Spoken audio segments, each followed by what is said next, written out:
Welcome back नाजरीन। Light की वजह से थोड़ा सा राब्ता ख़त्म हुआ, दोबारा हाज़िर खिदमत है और बताता चलूँ कि ज़कात के मसाइल के हवाले से आज गुफ्तगू हो रही है। मुफ्ती अहले सुन्नत मुफ्ती मोहम्मद मोहसिन शहजाद चिश्ती साहब हमारे दरमियान तशरीफ़ फरमा है और सनाखान मुस्तफ़ा में से हाफिज़ मोहम्मद सुफियान राही साहब सफदराबाद से आप भी तशरीफ़ फरमा है और जनाब मुज़म्मिल हुसैन कादरी साहब सफदराबाद से आप भी हमारे दरमियान तशरीफ़ फरमा है। सवालात भी आए हैं, वो भी शामिल करेंगे और ढेरों कई ऐसे सवालात जो ज़कात के हवाले से है वो इंशाल्लाह हम लोग मुफ्ती साहब से करेंगे ताकि हमारी जितनी हो सके रहनुमाई हो सके। आइए, मैं चाहता हूँ कि ये जो राब्ता दोबारा हमारा आपके साथ हो रहा है, इस राब्ते को हुजूर सल्लल्लाहु अलैहि वसल्लम की नात रसूल मकबूल से ही शुरू करते हैं। तो हाफिज़ मोहम्मद सुफियान राही साहब कलाम शामिल करेंगे, उसी के साथ हम इंशाअल्लाह आज के मौजू की जानब बढ़ जाएंगे और जो आपके सवालात हैं वो भी शामिल फरमाएंगे। जी आप साहब।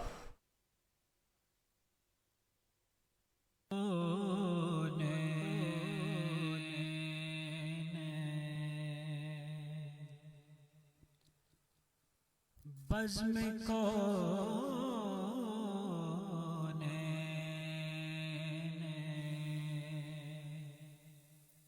सजाने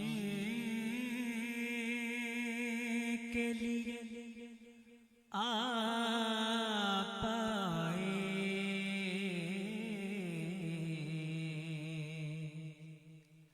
बज़्म कौन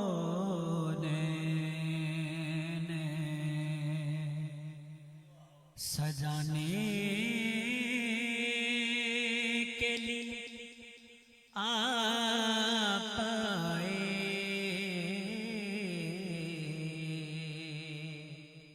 शम्मे तौहीद,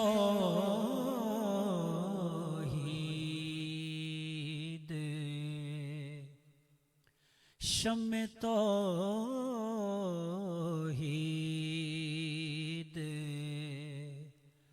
जलाने के लिए आप आए, बज़्म कौन एक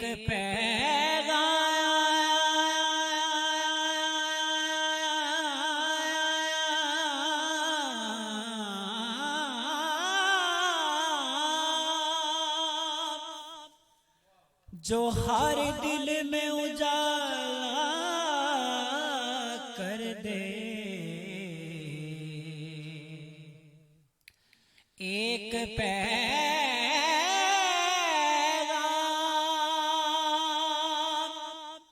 जो हर दिल में उजाला कर दे, सारी दुनिया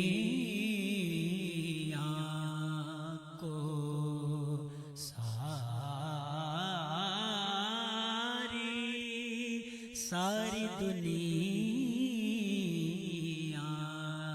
को सुनाने के लिए आप आए, बज़्म कौन काफिले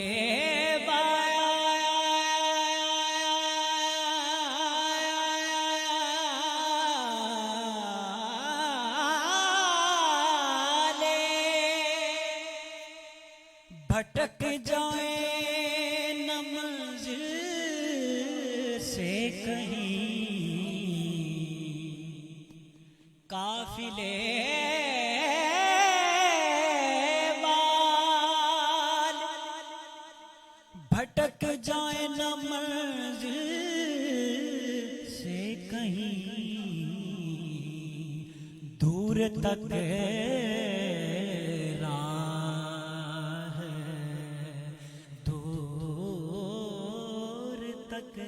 दूर तक राह दिखाने के लिए आप आए, बज़्म कौन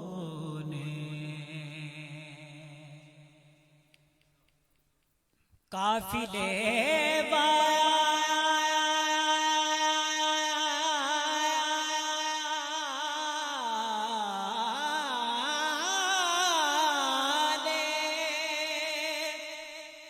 भटक जाए न मंजिल से कहीं दूर तक राह है, दूर तक राह है।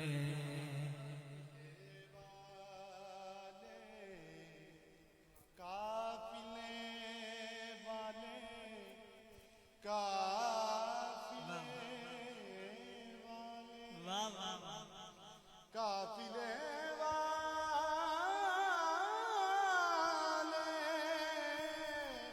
काफिले वाले, काफिले वाले, काफिले वाले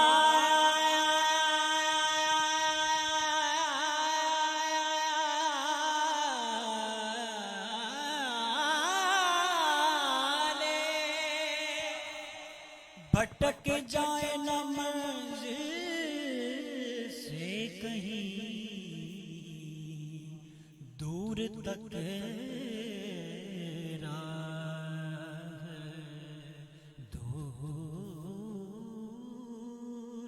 दूर तक राह है। दिखाने के लिए आ पाए बज़ में कौन चश्मे बेदार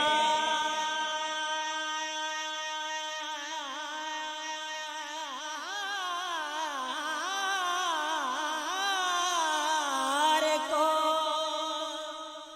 असरार खुदाई बख्शे, चश्मे बेदार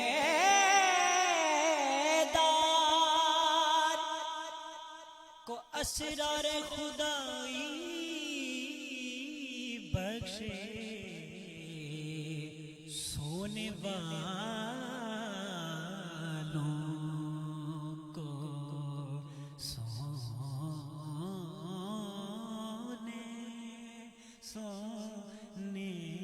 सोने वालों को जगाने के लिए आ पाए बज़्म को।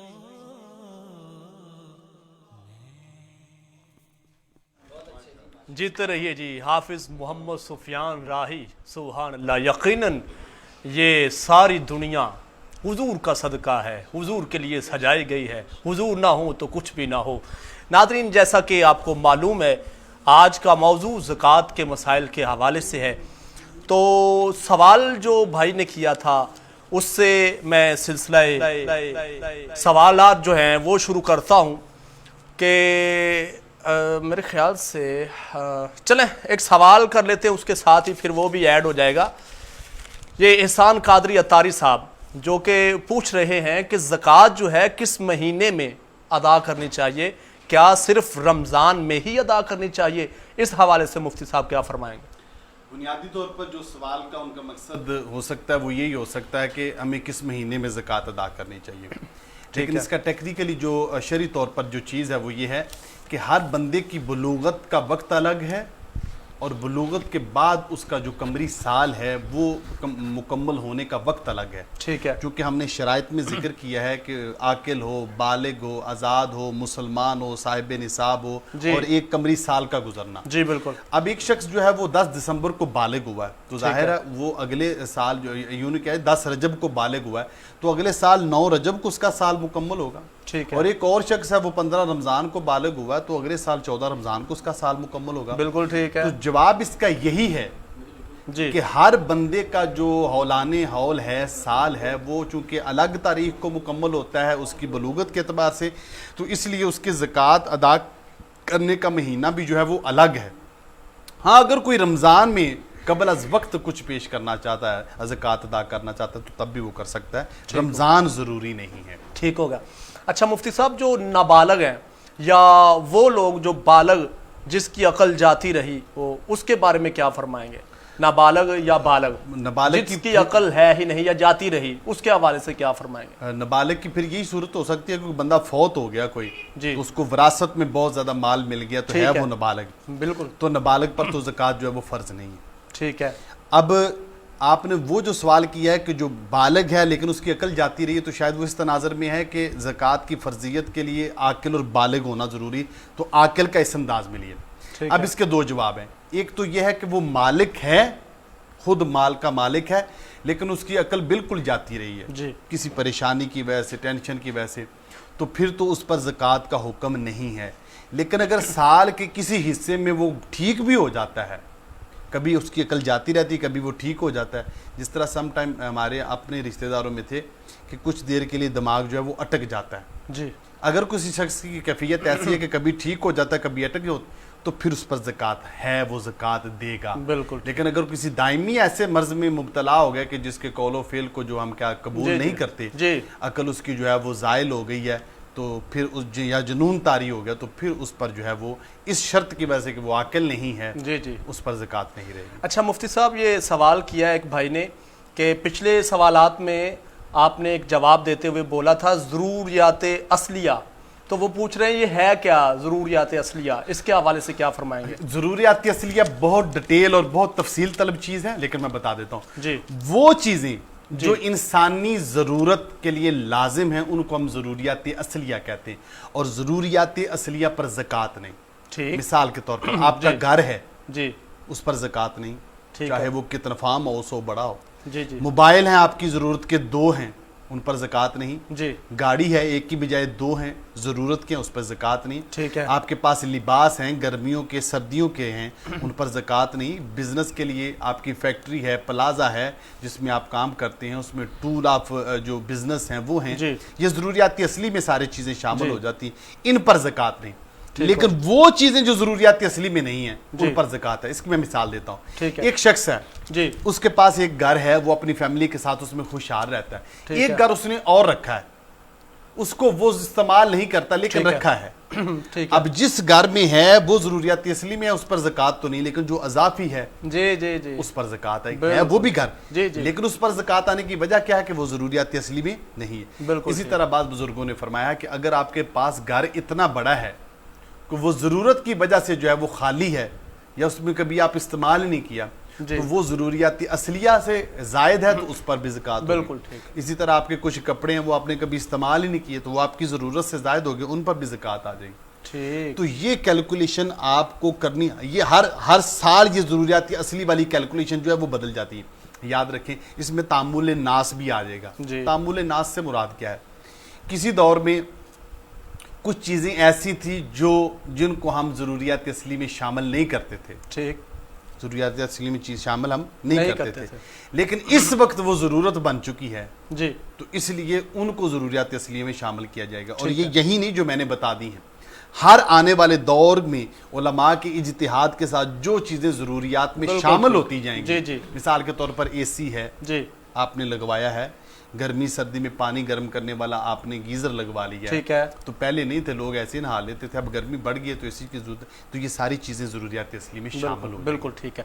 अच्छा, ये जो प्लॉट हम लोग खरीदते हैं, या कोई फैक्ट्री है, या कह लें दुकान है, या किराए का मकान है, इस पर भी ज़कात लगेगी या क्या फरमाएंगे इस हवाले से?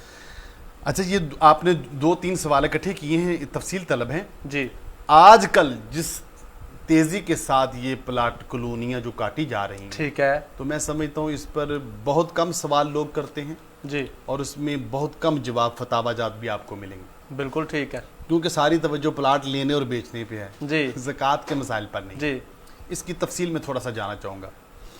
वो प्लाट जो आप अपने घर बनाने के लिए खरीदते हैं, ठीक, उस पर ज़कात नहीं है। बिल्कुल ठीक है। क्यों?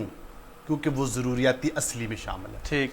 और वो प्लाट जो आप बिजनेस की नीयत से खरीदते हैं, तो वो रॉ मटेरियल होने की वजह से उस पर ज़कात आ जाएगी। ठीक। अब इसमें एक और भी चीज़ है, अगर तो आपने यकमुश्त खरीद लिया जी, तो फिर और चीज़ है, अगर आपने किस्तों पे खरीद लिया तो उसकी किस मालियत पर आप ज़कात देंगे? बिल्कुल ठीक। जितनी मालियत आपने अदा की है, जितनी आपके पास है, उतनी ही मालियत पर ज़कात अदा करेंगे। जी इसमें कि ये भी है कि एक बंदे ने खरीदा तो घर के लिए था, लेकिन कुछ देर बाद उसको अच्छा पैसे मिले तो उसने बेच दिए। ठीक है। अब वो प्लाट तजारती हो जाएगा या ज़रूरियाती असली वाला होगा, उसकी तजारती। ज़कात कैसी होगी? बिल्कुल तो ठीक। जब तक आपकी नीयत जो है, खरीदते वक्त आपकी नीयत घर वाली थी, जी तो तब तक उस पर ज़कात नहीं।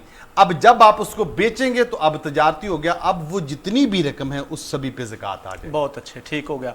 अच्छा, ये तो आपका जो जवाब था, इसमें एक सवाल का जवाब भी मिल गया कि जो हाजत असलिया के हवाले से है, यानी कि पर्सनल रहने के लिए घर बनाया है, उसके लिए ज़कात नहीं है। अगर वो प्रोफेशनल आई मीन कारोबार के लिए तो यकीनन फिर देनी पड़ेगी। ऐसे ही है ना? प्रोफेशनल की भी जो आपने फैक्ट्री का सवाल किया उसमें देख लीजिए। ठीक है। इसको समझने के लिए दो तकसीमें कर लीजिए। जी एक है टूल ऑफ बिजनेस। ठीक। जी टूल ऑफ बिजनेस, मिसाल के तौर पर आपको बिजनेस करने के लिए दफ्तर की ज़रूरत है, बिल्कुल। दफ्तर में फर्नीचर की ज़रूरत है, वहाँ एसी की ज़रूरत है, वहाँ मुलाजम की ज़रूरत है, कंप्यूटर्स वगैरह की ज़रूरत है, ये सारे टूल्स आ जाएंगे। ठीक। टूल्स पे ज़कात नहीं है। बिल्कुल सही है। ठीक है। ठीक है। उसकी मिसाल को, फैक्ट्री आपने बनाई, फैक्ट्री के लिए कुछ एरिया आपको चाहिए था, जी उस एरिया की जो मलकियत है उस पर ज़कात नहीं, बिल्कुल। लेकिन फैक्ट्री में जो रॉ मटेरियल पड़ा है या जो प्रोडक्शन आपकी पड़ी है, आप मार्बल का काम करते हैं, किसी चीज़ का काम करते हैं, तो रॉ मटेरियल और जो प्रोडक्शन आपके पास पड़ी है उनकी कैलकुलेशन को इकट्ठा करके उस पर ज़कात आ जाए। ठीक। अच्छा, वो मटेरियल ये भी ज़रूरी है कि एक साल पूरा पड़ा रहे तो फिर ही ज़कात, या वो चलता रहे? ये बड़ी साथ मज़े की साथ बात आपने की है। इस ज़कात देने का जो आपने आसान सा एक फार्मूला पूछा था, उसमें ये चीज़ें याद। बिल्कुल ऐसे ही है। अगर तो आप कहें कि साल गुजरे, ठीक। तो अगर बिजनेसमैन का साल माल पड़ा रहा तो उसने तो बिजनेस कर लिया, फिर बिल्कुल है। इसका मतलब वो चलता रहता है, हाँ जी। चेंज होता रहता जी है। बिल्कुल बिल्कुल। अब उसकी तरीकाकार क्या होता है कि उसको पूरे साल की कैलकुलेशन उसके पास होती है, हिसाब पड़ा होता है, जी तो उसने एवरेज देखना होता है ठीक कि है। पूरे साल का जो मेरा बिजनेस है वो एवरेज कितना रहा है। ठीक। अब जब वो एवरेजन जाता है तो फिर चाहे वो ज़कात का साल ख़त्म होने से एक दिन पहले भी कोई चीज़ बेची है तो वो भी इसमें शामिल हो जाएगी, उसकी भी ज़कात अदा करनी पड़ेगी। बिल्कुल ठीक। ठीक है। अब उस पर साल गुजरने की, क्योंकि हर चीज़ का तो अलग अलग साल फिर खत्म बिल्कुल होगा। ऐसे ही है। तो वो जब अपनी ज़कात का, उसकी बलूगत का कमरी साल मुकम्मल जी, होगा, बिल्कुल ठीक। उस सर्कल में जो जो चीज़ें आ जाएंगी उस सभी की कीमत निकाल के उन पर ज़कात देनी पड़ेगी। अच्छा, ये सवाल है, पहले वो शामिल कर लेते हैं, फिर अपना फॉर्मेट जो है वो प्रोग्राम का चल रहा है, आगे बढ़ते हैं। ये सवाल है जी, एक बंदे ने घर के लिए पैसे जमा किए हैं, ठीक है, उसके लिए क्या हुक्म है? यानी मेरे ख्याल से वो पूछना चाहता है कि उन पैसों पर ज़कात बनती है या नहीं। और दूसरा वो पूछ रहा है कि गाड़ी या बच्चों की शादी के लिए जो जमा पैसे किए हैं उसके हवाले से क्या शरई हुक्म है ज़कात के हवाले से? अब उसने जिस तनाजर में पूछा है वो ज़रूरियात असली के होगा कि घर ज़रूरियात असली, उसी के लिए मैंने अगर पैसे जमा किए हुए हैं तो फिर। अच्छा, इसका जो जदीद दौर में मिस्र के बहुत बड़े मुहक्किक और उलमा गुलाम रसूल सईदी साहब, इस पे साथ मुफ्ती मुनीब और इमान साहब ने भी जो एहतियाती फतवा वो यही है कि जब तक वो पैसे उसके पास रहेंगे उस पर ज़कात होगी, अगरचे उसने ज़रूरत असलिया के लिए ही रखे हैं पैसे। ठीक हो गया। जब तक वो ख़रीद नहीं लेगा। जी। प्लाट की सूरत में खरीद सकता है, किस्तों की सूरत में जो दे दिए उन पर तो नहीं होगी जी। लेकिन अगर उसके पास फुल फ्लेज पैसे पड़े हुए हैं, चाहे वो ज़रूरियात असली के लिए ही हैं, ठीक है, तो उस पर ज़कात आएगी। बिल्कुल ठीक है। तो इसी तरह जो शादी के लिए सामान खरीद लिया जाता है या जेवरात खरीद लिए जाते हैं, तो उनकी भी यही है कि अगर वो ज़रूरियात असली के लिए नहीं है तो उस पर ज़कात आएगी। बिल्कुल बिल्कुल ठीक है। अच्छा, ये जो हम लोग वरासती ज़मीन है हमारे पास, या ज़रई ज़मीन जिसे कह सकते हैं आप, उस पर भी ज़कात लगती है या नहीं? जैसे वरासती ज़मीन और फिर वो ज़रई ज़मीन कुछ लोग लेकर करते हैं कारोबार वगैरह, मेरे ख्याल से ये सवाल पूछना चाहता है, इस हवाले से क्या फरमाएंगे? मेरा एक दिली तौर पर ख्वाहिश है कि आप ज़कात के मसाइल के लिए ये जो कॉलोनियों वाला सारा सिस्टम, इसके लिए अलग एक प्रोग्राम रखें। बिल्कुल ठीक उसमें है। बड़ी डिटेल आपको देता हूँ। देखिए, ज़कात के दो हिस्से हैं। ठीक है। एक है 2.5% जी। और एक है उशर की सूरत में। ठीक है। जानवरों की, बकरियां, भेड़, भैंसें, इनकी अलग ज़कात है। बिल्कुल ठीक। और जो ज़मीन से फसल निकलती है उस पर उशर आता है जी। इसकी अलग डिटेल है। ठीक है। अच्छा, ज़रई ज़मीन से मुराद क्या है? जी जी ज़रई ज़मीन से मुराद है कि जिसमें से सिर्फ फसल उगाई जाती है। ठीक है ज़रई ज़मीन पर ज़कात नहीं है, जी चाहे वो 10 साल भी उस पर कुछ ना बेचें, ठीक है, चाहे वो आपको विरासत से आपकी मलकियत में आ गई, उस पर ज़कात नहीं। बिल्कुल ठीक हो गया। उसमें से जो फसल उगती है जी उस जी पर जी, उशर आ जाएगा। उशर से मुराद क्या है? कुल फसल का 10वां हिस्सा, जी, जी। अगर वो बारानी है, बारानी से मुराद बारिश पर पड़ती बारिश। है। अगर वो जो हमारे यहाँ जो नहरी पानी है, ठेके के ट्यूबवेल के हैं, तो फिर उसमें 20वां हिस्सा आ जाएगा। ठीक है इसलिए विरासती जमीन अगर तो वो ज़रई ज़मीन ही है जी जी तो फिर उस पर जो है वो ज़कात नहीं होगी, उसमें से उगने वाली फसल पर उशर होगा। उशर होगा। अगर वो जो विरासती ज़मीन है वो प्लाटों की सूरत में आ गई है जी तो जी फिर उन जी पर ज़कात। बिल्कुल ठीक है, बिल्कुल ठीक है। अच्छा, ये जो सोना होता है या चांदी कह लें, इसके अलावा कई हमारे पास कीमती पत्थर भी होते हैं, इस पर क्या हुक्म लगता है, क्या फरमाएंगे इस हवाले? सोने चांदी पर तो है ज़कात जी ठीक लेकिन है। जो कीमती पत्थर हैं उसमें अकीक आ जाता है, नीलम आ जाता है, ज़ुबुर्जद आ जाता है, इन पर ज़कात नहीं है। ठीक हो गया। अगर उसने, देखिए यहाँ पर थोड़ी सी तकसीम कर लीजिए। अक्सर लोग सवाल करते हैं कि आप कहते हैं ज़रूरियाती असलिया, तो हमने जो जेवर पहन लिया वो तो हमारी ज़रूरत है, ठीक है चांदी पहन ली वो हमारी ज़रूरत है, ठीक है अब उस पर ज़कात है कि नहीं है? जी अहादीस का जो खुलासा है वो जेवर किसी भी सूरत में हो, पड़े हुए हो या वो आपकी ज़रूरत के इस्तेमाल में हो, ठीक है लेकिन अगर वो निसाब को पहुंच रहे हैं तो उन पर ज़कात आएगी। लेकिन वो नगीने या वो जवाहरात जो हम अपने इस्तेमाल में रखते हैं उन पर ज़कात तो नहीं आएगी, लेकिन अगर बिजनेस के लिए रखें, तजारत के लिए, फिर उन पर ज़कात आ जाएगी। बिल्कुल ठीक, ये बहुत उसमें अच्छा, थोड़ी सी तकसीम। बहुत आसान करके किबला मुफ्ती साहब ने समझाया, और मेरे ख्याल से हर सवाल का जवाब बहुत आसान करके, आसान फहम दे रहे हैं। अच्छा, वजीराबाद से अली रज़ा साहब हैं, उन्होंने सवाल किया है कि 4 माह पहले प्लाट लिया बतौर इन्वेस्टमेंट। वही बात आ गई कि प्लाट इन्वेस्टमेंट या कॉलोनियों के हवाले से कोई अलग ही प्रोग्राम होना चाहिए, तो ऐसे ही सवाल आ रहे हैं। कह रहा है जी 4 माह पहले प्लाट लिया बतौर इन्वेस्टमेंट, कह रहे हैं कि मुनाफा के लिए यकम रमज़ान को मैंने ज़कात देनी थी, तो मैंने उसकी वो अदा, यानी कि ज़कात जो है वो अदा कर दी यकम रमज़ान को। कह रहे जी इन्वेस्टमेंट के लिए मैंने प्लाट लिया था, यकम रमज़ान को मैंने उसकी ज़कात देनी थी, वो दे दी।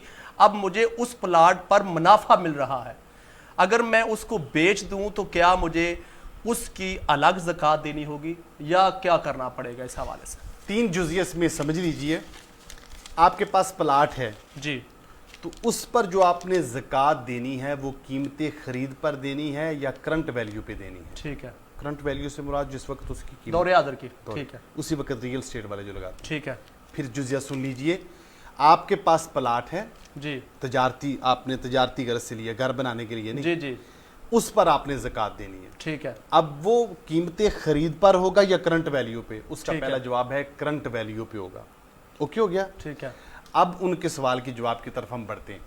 उन्होंने कहा कि मैंने ज़कात अदा की है, लेकिन अब मुझे 4 माह बाद जो है वो कुछ दिनों बाद उसका प्रॉफिट जो है वो मिल रहा है। जी, इसमें जो चीज़ समझने वाली, अगर तो उन्होंने ज़कात देते हुए उस तजारती प्लाट की ज़कात वैल्यू शामिल करके ज़कात निकाली थी, ठीक है, तो वो ज़कात अदा होगी, हो गई, अब उन्हें प्रॉफिट जो मिल रहा है वो अगले साल की ज़कात में ऐड होगा। बिल्कुल ठीक हो, लेकिन अगर उन्होंने वहीं शामिल नहीं किया जी जी तो फिर अब उसकी करंट वैल्यू जो उनके पास है, जी, जो करंट वैल्यू, फिर उसमें से जो है वो हिस्सा ज़कात का अदा करेंगे, क्योंकि प्लाट की तो दी नहीं है, वो तो अलग ही लग पड़ी रही है। बिल्कुल ठीक, तो इसलिए अली रज़ा साहब को जो जवाब है वो ये है कि अगर उन्होंने प्लाट की जो करंट वैल्यू थी उसको शामिल करके ज़कात अदा की तो फिर प्रॉफिट जो आएगा उसको अगले साल की बिल्कुल ज़कात ठीक। में शामिल करेंगे। बहुत अगर उस वक्त उनके पास पैसे हुए, अगर वो लग जाते हैं ज़रूरियात में तो फिर उनको उस तरह कैलकुलेशन नहीं करेंगे। बहुत अच्छे।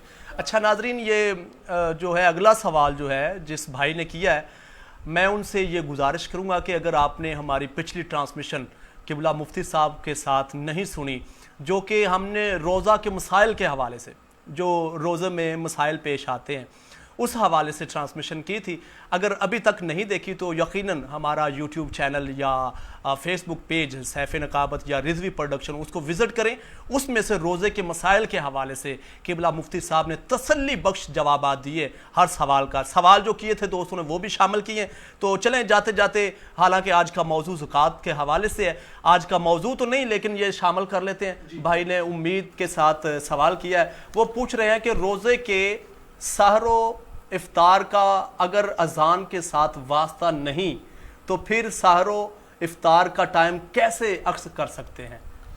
ये याद रखिए कि दोनों ही टाइम अखज़ किए गए हैं, सहर व अफ्तार का भी और अजान का भी, ये दोनों टाइम अखज़ ही किए गए हैं जी। ऐसा नहीं है कि रोज़े का जो सहर व अफ्तार का वक्त है वो अजान से अखज़ किया गया है और अजान का वक्त सहर व अफ्तार से अखज़ किया गया है। नहीं, इन दोनों के पीछे अलग से अहादीस हैं। वो एक तफसीली हदीस शरीफ है कि नबी पाक सल्लल्लाहु अलैहि वसल्लम ने फरमाया कि मेरे पास जिब्रील जो थे वो 2 दिन आते रहे। एक दिन आके उन्होंने इब्तदाई वक्त मुझे नमाजों के बताए जी। जिस वक्त वो नमाजें शुरू होती थी, ठीक है। और एक दिन वो आके उन्होंने मुझे इंतहाई वक्त जो थे वो समझाए। बहुत अच्छे। तो इब्तदाई और माशाल्लाह। इंतहाई वक्त की जो कैलकुलेशन है वो साए के साथ है। जी जी। तो उन्हीं साए को मद्देनजर रखते हुए उलमा ने अपनी कैलकुलेशन रखी थी कि कहाँ करके साया आए तो वक्त शुरू हो जाता है। बिल्कुल ठीक। तो बाद में जब घड़ी ईजाद हुई तो फिर उसी साए को मद्देनजर रखते हुए टाइम की कैलकुलेशन करके ये बड़े जो टाइम टेबल है बना दिए गए। जी जी। अब अजान हो जी तो इसका भी वक्त उसी साए से अखज़ किया है, ठीक है। और जो सहर अफ्तार का वक्त है ये भी उसी साए से अखज़ किया गया है। बिल्कुल ठीक है। तो क्या फरमाएंगे कि उसके साथ यानी कि सहर इफ्तार का जो वक्त है, आई मीन जैसे कह लें कि कहते हैं जी रोज़े का टाइम ख़त्म हो गया है तो कुछ लोग होते हैं अजान तक खाते रहते हैं, अक्सर बेशतर देखा गया है। तो जब इफ्तार का वक्त आता है तो इफ्तार के वक्त के जब अजान होती है तो तब रोज़ा इफ्तार करते हैं, तो इस हवाले से क्या फरमाएंगे? इसका जवाब बहुत क्लियर है कि अजान जो है वो फजर के वक्त में होती है और साहरी का वक्त जो है वो फजर के वक्त से पहले ख़त्म हो जाता है। बिल्कुल ऐसे ही। इन दरमियान जो में एक लाइन है उसको मद्देनजर रखना चाहिए। अजान उस वक्त के 2 मिनट बाद देनी चाहिए चाहे वो फजर के वक्त में हो, और सहरी जो है वो 2 मिनट पहले ख़त्म करनी चाहिए ताकि वो सहरी के वक्त में ख़त्म हो। बिल्कुल। अगर कोई अजान तक खाता है तो इसका मतलब वो फजर में आ गया, उसका तो रोज़ा रहेगा ही। जी जी जी। तो इसलिए अजान का जो रोज़े की अफ्तारी या रोज़े की जो सहरी है वो अजान होने या ना होने पे डिपेंड नहीं करती। बिल्कुल ठीक है। नाज़रीन, गुफ्तगू का सिलसिला जारी व सारी है। अगर आप सवाल करना चाहते हैं तो कमेंट्स की शक्ल में सवाल कर सकते हैं। एक कलाम शामिल कर लेते हैं फिर लौटते हैं सवालात की जानब। तो कलाम के लिए मुजम्मिल हुसैन कादरी साहब, जिन्होंने छोटी सी उम्र में नाज शुरू की तो अल्लाह ने बहुत ही इज़्ज़तों से नवाजा। शहर सफदराबाद की हसीन धरती से हसीन सना खान, गुजारिश करूँगा जी कलाम पेश फरमाएँ, उसके बाद सिलसिला मोहब्बत को आगे बढ़ाते हैं। बल्कि नाजरीन एक मुख्तसर सी कमर्शियल ब्रेक लेंगे, फिर वापस आएंगे, आपके सवालात भी शामिल करेंगे, फिर एक कलाम सभी दोस्त अहबाब किबला मुफ्ती साहब जैसे ऑलराउंडर। तो दरबाह बाहू सुभान अल्लाह सुल्तानुल आरिफीन हुजूर सुल्तान बाहू रहमतुल्लाह अलैह आपकी बारगाह में रहने वाले, यकीनन उनका सुर के साथ तो ताल्लुक है ना, वैसे भी चिश्ती है तो चिश्ती ज़ौक़ होता ही तब क्लियर है जब अंदर जो है सुरीलापन ना हो, यानी कि बंदा सुरीला ना हो। तो यकीनन कलाम इनसे समात करेंगे। हमारे डायरेक्टर हाफिज़ बिलाल मुबशर साहब पिछली दफ़ा भी फरमाइश की, इस दफ़ा भी हो रही है, तो कोशिश करेंगे सारे मिलकर कलाम पेश कर लें। जी जनाब मुजम्मिल हुसैन कादरी सोचता हूँ मैं वो घड़ी,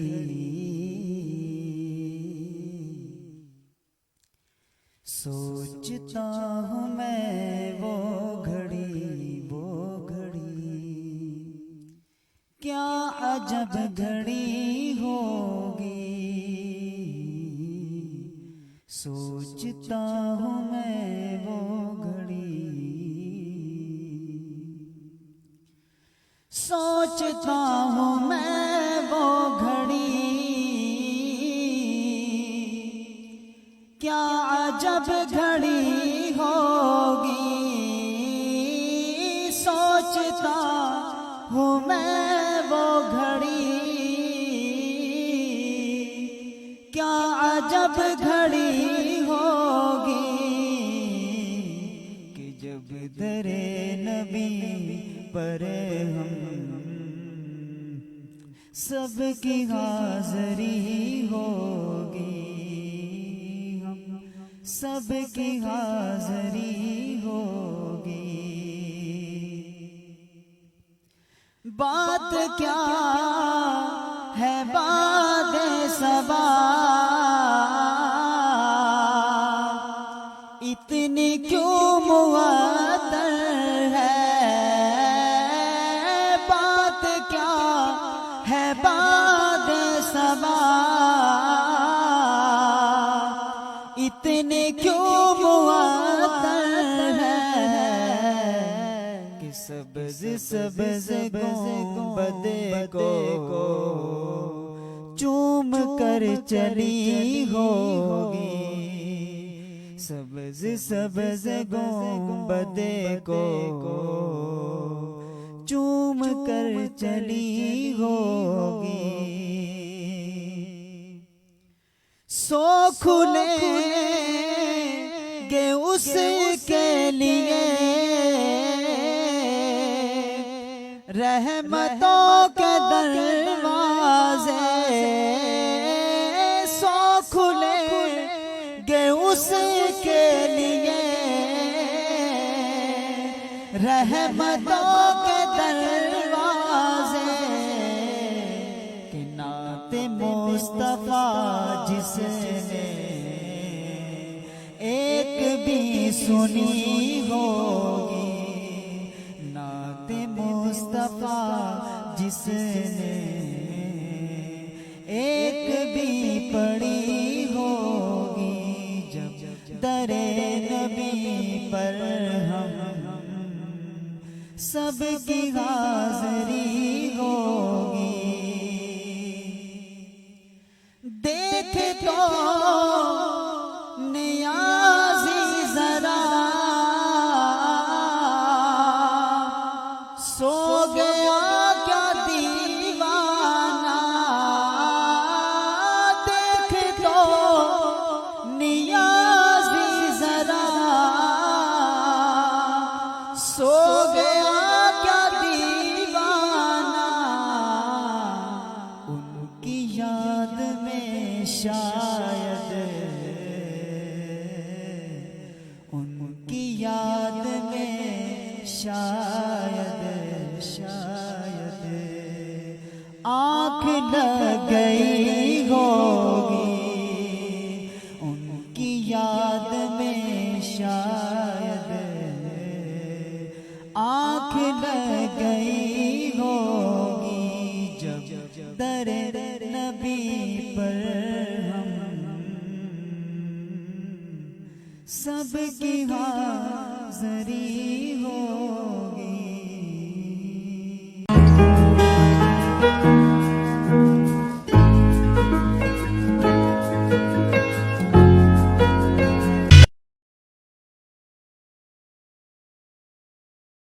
के घर से कंप्यूटर सीखिए। ब्राइट कंप्यूटर एकेडमी शॉर्ट और लॉन्ग कोर्सेज, प्रोफेशनल कंपोजर और डिजाइनर बनिए। प्रैक्टिकल हमारी पहचान, स्टूडेंट्स के लिए खुसूसी रायत। इंटरनेट की क्लासेस, दाखला जारी है। Bright HD flex, designing, printing, शादी कार्ड, इश्तहारात, HD फ्लेक्स, स्कूल रिजल्ट के लिए शील्ड और दीगर तकरीबात के लिए अवार्ड बनवाइए। और घर की दीवारों पर खूबसूरत दीदा ज़ेब वॉलपेपर लगवाने के लिए तशरीफ लाएं। चीफ एग्जीक्यूटिव सैफुर रहमान 0321-669-6980, मोहम्मद अमानुल हक 0321-361-3233, मोहम्मद एहसानुल हक 03004389-180। ब्राइट कंप्यूटर एकेडमी, कमेटी बाजार, सांगला हिल। मैट्रिक के बाद और गर्मियों की छुट्टियों में फारग क्यों? आइए कंप्यूटर सीखिए। ब्राइट कंप्यूटर एकेडमी शॉर्ट और लॉन्ग कोर्सेज, प्रोफेशनल कंपोजर और डिजाइनर बनिए। प्रैक्टिकल हमारी पहचान, स्टूडेंट्स के लिए खुसूसी रायत। इंटरनेट की क्लासेस, दाखला जारी है। Bright HD flex, designing, printing, शादी कार्ड, इश्तहारात, HD फ्लेक्स, स्कूल रिजल्ट के लिए शील्ड और दीगर तकरीबात के लिए अवार्ड बनवाइए। और घर की दीवारों पर खूबसूरत दीदा ज़ेब वॉलपेपर लगवाने के लिए तशरीफ लाएं। Chief executive Saifur Rahman 0321-669।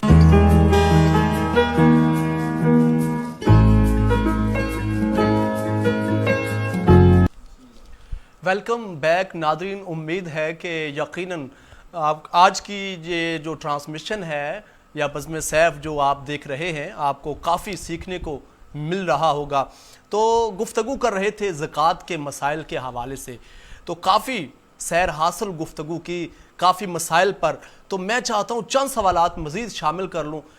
यहाँ पर अगर हम सोचते हैं कि हमारे पास माल है, या कुछ और जिस पर ज़कात लगती है वो तो निकाल ली, तो अब देनी किसको है, कौन हकदार है, किसको तलाश करना है, किसे रिश्तेदार को देना है, ऐसे सवालात किबला मुफ्ती साहब से शामिल कर लेते हैं। मुफ्ती साहब क्या फरमाएंगे कि ज़कात जो है किन को दी जा सकती है? दौरे हाज़िर में हर बंदा हाथ फैलाए खड़ा है कि मुझे दे दो, मैं मुस्तहिक हूँ, तो हमें क्या मुस्तहिक तलाश करना है, किस हवाले से, इस हवाले से क्या फरमाएंगे, किसको देनी चाहिए?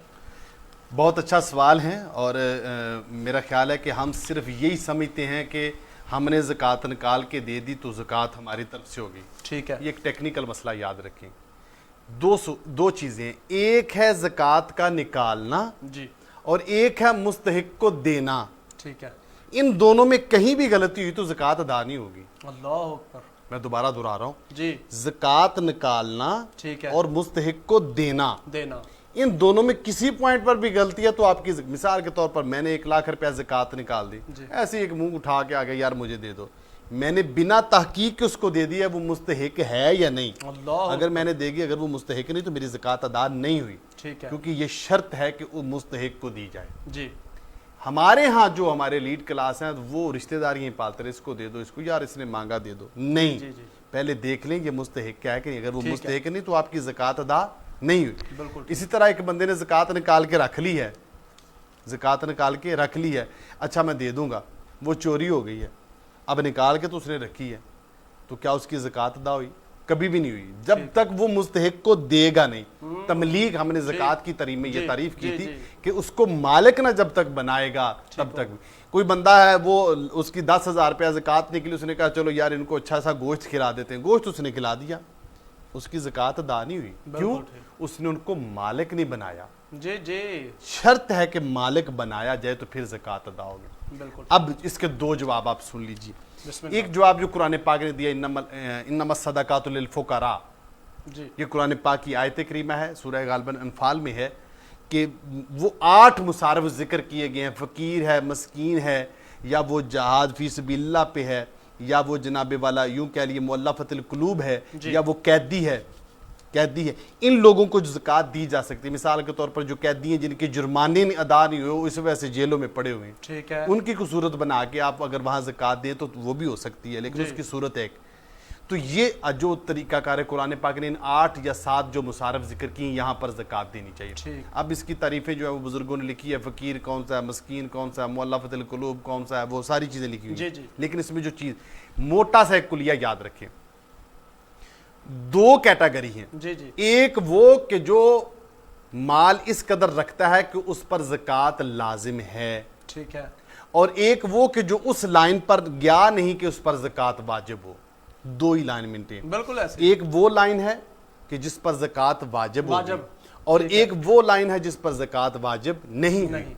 अब जिस पर ज़कात वाजिब नहीं हुई वो ज़कात ले सकता है, ठीक हो गया, चाहे उसका गुजारा अच्छा भी चल रहा हो। ठीक है, नहीं समझे आप? जिसमें बिल्कुल ठीक, चाहे उसका गुजारा अच्छा भी चल रहा हो, लेकिन वाजिब नहीं तो वो ले सकता है। अब हमें इस पर जो है वो अखलाकी और तकवे के लिहाज को मद्देनजर रखना चाहिए। वो लोग जिनका गुजारा चल रहा है, अगरचे वो ज़कात साहिब निसाब नहीं हुए, तो उनको चाहिए कि वो तरजीहन उन लोगों को प्रेफरेंस करें जो उससे ज्यादा नीचे। बहुत अच्छे। अच्छा मुफ्ती साहब, ज़कात जो है मस्जिद या जो वेलफेयर सोसाइटियाँ आजकल बनी हैं, मुख्तलिफ तरीकों से लोग काम कर रहे हैं, उनको भी दे सकते हैं? बिल्कुल नहीं दे सकते। ये अच्छा। एक चक्कर है बहुत बड़ा, ये भी खाने पीने का एक बहाना है जी। ज़कात मस्जिद को तो शुरू से चला आ रहा है, उलमा ने लिखा है कि वो नहीं लगती ज़कात, फतराना भी नहीं लगता। अच्छा, हाँ, वो भी चीज़ें इसको नहीं लगती, उसके लिए खालिसतन होना। हाँ, मदारस को अगर देते हैं तो ठीक है, लेकिन उसका एक अलग तरीकाकार है। ये जो वेलफेयर सोसाइटियाँ हैं, या आप डोनेशन के नाम पे ज़कात दे देते हैं जी, ये ज़कात अदा नहीं होती। क्यों? ठीक है, शर्त वही है कि मालिक बनाया जाए। जी, जी। अब किसको आपने मालिक वहां बनाया? अब सोसाइटी तो वो बंदा चलाता जो खुद ज़कात देता, उसी को आपने मालिक बना दिया। तो या फिर आपने उसको वकील बना दिया कि यार जो अच्छा बंदा हो, मुस्तहिक को, उसे दो, तो फिर वो आगे मुस्तहिक को वकील बनाए तो ज़कात होगी, वैसे ज़कात वो अदा नहीं होती। अच्छा, बीवी शौहर को या शौहर बीवी को या वालिदैन बच्चों को ज़कात दे सकते हैं? इसके हवाले से क्या फरमाएंगे? इसलिए इसका भी कानून याद रखिए। ठीक है, जिसकी कफालत करना आपके जिम्मे है, आप उसको ज़कात नहीं दे सकते।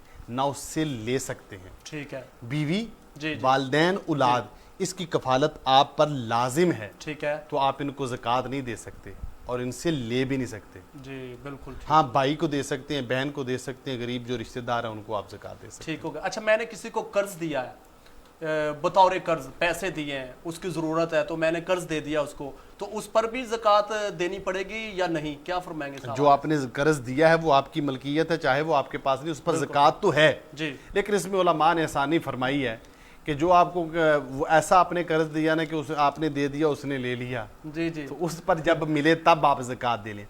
लेकिन वो कर्ज जो जिसे हम कहते हैं कि यह चलता रहता, वो लेता रहता, मैं देता रहता हूँ, तो उस पर आप ज़कात दें, चाहे वो आपके पास है, उसको भी आप शामिल करेंगे उन लिस्ट में जहाँ पर आपने अपनी मालियत जिक्र करनी है। अच्छा, इसी के रिलेटेड थोड़ा सा और सवाल कर लेता हूँ। मैंने किसी को पैसे दिए हैं, ठीक है, अब वो वापस नहीं कर रहा, ठीक है, तो उस पर ज़कात जो है, मैं कहता हूँ यार मैंने इसको पैसे दिए थे 1 लाख रुपया या 50,000 रुपया, तो समझता हूँ मैंने ज़कात के तौर पर काट दिए या कटवा दिए, क्या इस सूरत में ज़कात हो सकती है, निकल सकती है? नहीं निकलेगी। उसका एक तरीका बुजुर्गों ने लिखा है, ठीक है, कि मिसाल के तौर पर आपने उससे 20,000 रुपया पैसे लेने हैं जी, और वो दे नहीं सकता, तो आप 20,000 रुपये उसे ज़कात दें, उसे कहें कि भाई ये मेरी तरफ से ज़कात है, ये कबूल कर लो।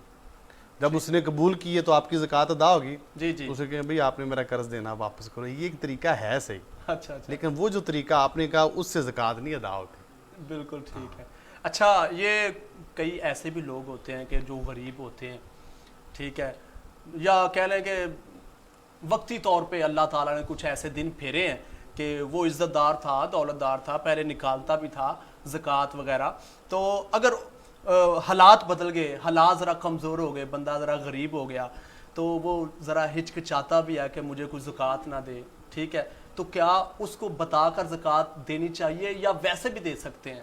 बताना कोई ज़रूरी नहीं, आपकी नीयत में, आपके इरादे में शामिल है कि मैं ज़कात दे रहा हूँ, तो आप वहाँ ये भी कह सकते हैं कि मेरी तरफ से तोहफा रख लो। ठीक है, आपकी नीयत में ज़कात है जी, और उसको आप दे रहे हैं कि तोहफा रख लो, वैसे रख लो, कर्ज रख लो, ठीक है, आपकी ज़कात अदा हो गई। बिल्कुल ठीक है। अच्छा, एक लेकिन और जी बिस्मिल्लाह करें बात। मैं इसमें एक सवाल करना चाहता हूँ कि आखिर क्या वजह है कि हम ज़कात के मामला जब आते हैं तो हम सदात कराम को छोड़ देते हैं, अल्लाहु अकबर, उनको हम क्यों छोड़ देते हैं? ये एक बहुत सवाल है, इसमें मैं 2 सवाल जिक्र करना चाह रहा हूँ। ठीक है, पहले तो कोई ये ना समझे कि सैयद ज़कात निकाले तो उसकी ज़कात सैयद ले सकता है, नहीं, अल्लाहु अकबर, सैयद की सैयद भी ज़कात नहीं ले सकता, और सैयद की ज़कात के अलावा आम लोगों की ज़कात जो है वो भी सैयद नहीं ले सकता। ठीक है, क्यों? ये मैल कुचैल है, और मैल कुचैल उन पाकों को नहीं दिया जाता जिनके लिए आयत तत्हीर उतरी अल्लाह हो। अल्लाह अल्लाह, वाह वाह वाह वाह, इसका बहुत तरीकाकार है कि जब आप ज़कात दें तो इसका मतलब ये नहीं कि आपने अपने पैसों से दे दिया सदका, तो नहीं भाई, बाकी जो है उनमें से भी आप दे सकते हैं। ठीक है, उसका तरीकाकार ये है कि जब आप ज़कात दें तो आपकी जो बाकी दौलत बच जाए उसमें से भी आप पैसे निकालें तो तोहफ़तन सदात को पेश करें। आले रसूल हैं, सैयदा फातिमा खुश होती हैं, नबी पाक खुश, उन्हीं का सदका तो हम खा रहे हैं। ज़कात नहीं, वैसे तोहफे वैसे तोहफा पेश करें, ठीक हो उनके साथ ये वफा है कि उनके साथ आप अपनी मोहब्बत का इजहार करें।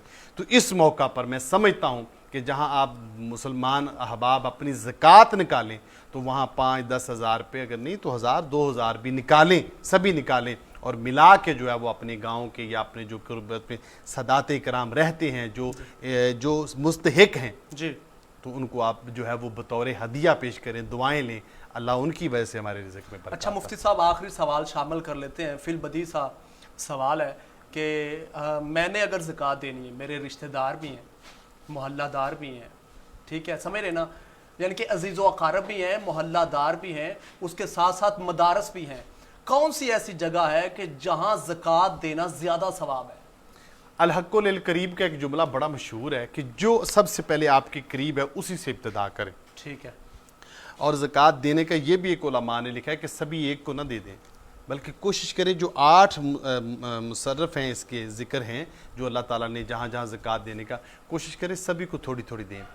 मदारस दीनिया का जो इस वक्त निज़ाम है वो सिर्फ ज़कात पे चलता है, बिल्कुल ऐसे, बहुत सारे मामला। अगरचे मेरी अपनी ज़ात की थिंकिंग हो तो मैं कहता हूँ कि हमें नहीं, मदारस ज़कात लेने के अहल हैं, जी, एक तरफ वो है। एक है कि क्या मुझे ज़कात देनी चाहिए मदारस को, तो मैं समझता हूँ एक मुसलमान होने के नाते मुझे थोड़ा सा गिरेबान में देखना चाहिए कि वो नलका जो नहर के किनारे लगा और सेम के किनारे लगा, पानी तो पाक होगा लेकिन जायके का फ़र्क होगा। अगर हम तोहफे तहाइफ और हदियात अपनी जो असल आमदनी है उसमें मदारस में देंगे तो वहाँ से पढ़ने वालों की ज़ुबानों में तासीर और होगी। अगर हम मैल कुचैल देंगे तो फिर मैल कुचैल ही निकलेगी, मदारस को लग जाती है। जी। जिस तरह के हमारे सांगला हिल के बहुत दो बड़े मदारस हैं, जामिया फ़रूकिया गला मंडी वाला है, हिफ्ज़ का बहुत बड़ा मदरसा है माशाल्लाह, बड़ी तादाद है उनके पास, कारी खलील साहब, उनको पेश किया जाए। और दरस निज़ामी के हवाले से मेरे उस्ताद मुकर्रम फ़कीह शहर हज़रत अल्लामा मुफ्ती मोहम्मद शफीक मुजद्दिदी साहिब हैं, उनके पास आप मिलें। मैं ज़कात के लिए नहीं भेज रहा, ज़कात तो आपने देनी है, वो किसान नहीं करना। आप जाएं तो ज़्यादा लेके जाएं, उलमा को पेश करें तो उलमा को पेश करें, वैसे मदारस को पेश करें, इसी से बरकत है। जी नाज़रीन, उम्मीद है कि काफ़ी आपको सवालों के जवाब मिले होंगे जो आपके दिल में होंगे कि ऐसे ज़कात दे सकते हैं, कैसे निकालनी चाहिए, किसको देनी चाहिए, वाजिब किस पर है। तो अगर हमारा शुरू से प्रोग्राम नहीं देखा तो देख सकते हैं, उसमें भी उस नशिस्त में पहली नशिस्त जो राब्ता मुनक़ते हुआ था उसमें भी काफ़ी सवालात हैं। तो आइए नाज़रीन, जो दोस्तों की फरमाइश है कि बोला मुफ्ती साहब कलाम कह रहे हैं, बार बार फरमाइश कर रहे हैं, कलाम शामिल कर लें, उसके बाद इंशाल्लाह इजाज़त लेंगे। शुक्रगुजार हूँ जिन जिन भाइयों ने ताउन फरमाया, ख़ास करके Madani welfare organisation, ABC media house, bright flex और रिजवी साउंड और मूवीज़ और दीगर अहबाब जिन्होंने ताउन फरमाया, उनका बहुत शुक्रिया। कल मौजू है हज़रत इमाम हसन पाक, आपके हवाले से पीरज़ादा सैयद शाहिद हुसैन गर्देज़ी शाह साहब होंगे, दीगर सना खान आपके सवालात उनकी शान के हवाले से। कल मिलेंगे नए मेहमानों मौजू के साथ, कल तक के लिए इजाज़त दीजिए, अल्लाह हाफिज़ साहब।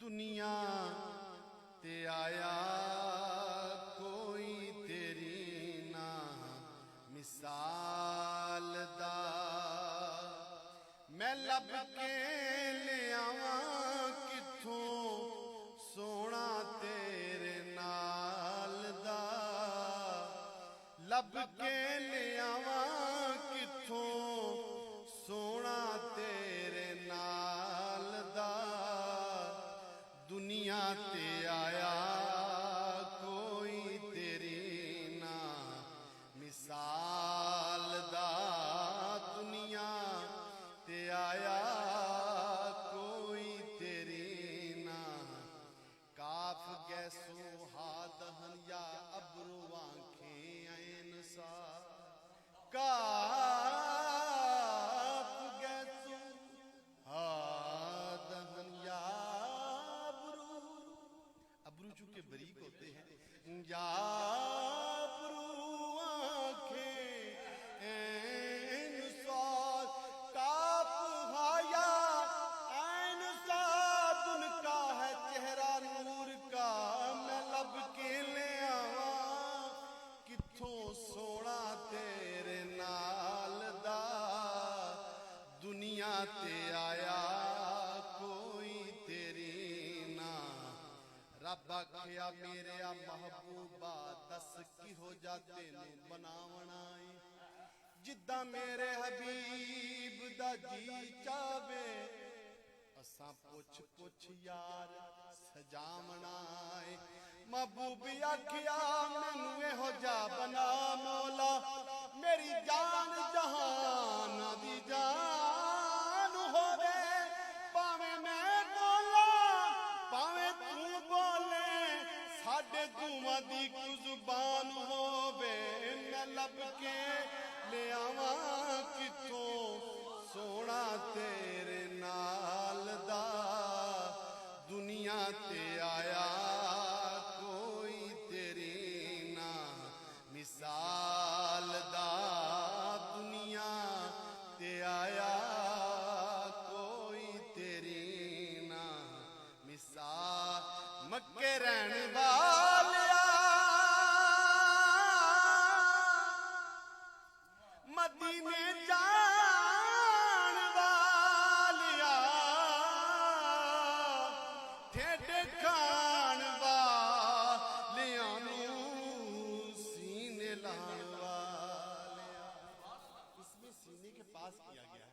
मक्के रहन वालिया मदीने जान वालिया ठेठे खान वालिया सीने लान वालिया तेरे बाजों डिगिया कोई ना संभालदा तेरे बाजों डिगिया तेरे बाजों डिगिया कोई ना संभालदा दुनिया ते आया कोई तेरी ना मिसाल दा चेहरा तेरा नूर बंदे नूर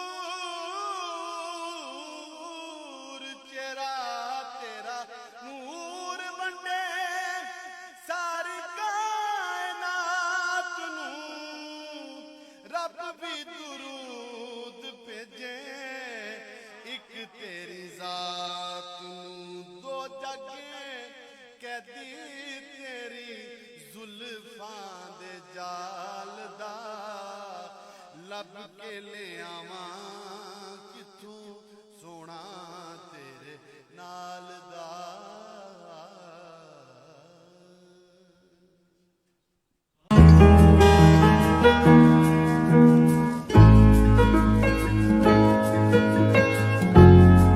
मैट्रिक के बाद और गर्मियों की छुट्टियों में फारग क्यों?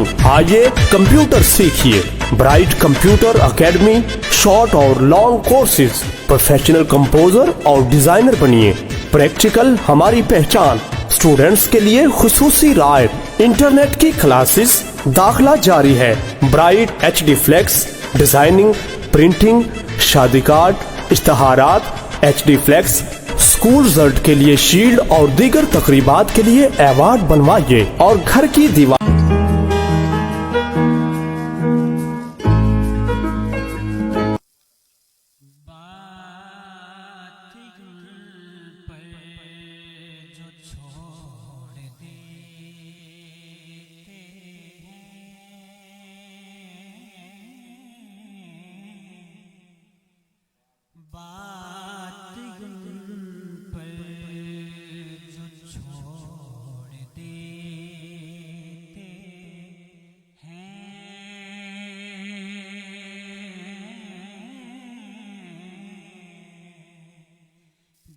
शिकस्ता वो जोड़ देते हैं दिल शिकस्ता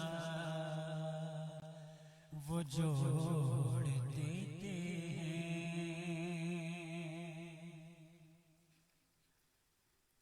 उनकी जुदा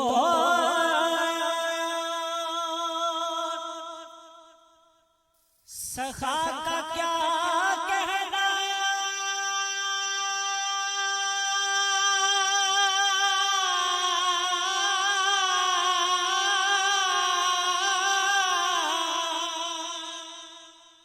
उनकी जुदो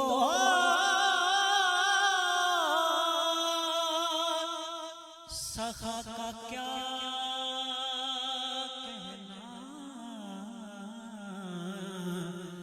लाख मांगो करोड़ देते हैं लाख मांगो करोड़ देते हैं बातें पर जो छोड़ देते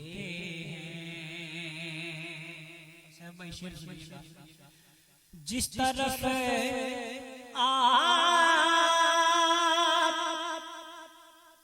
या रसूल अल्लाह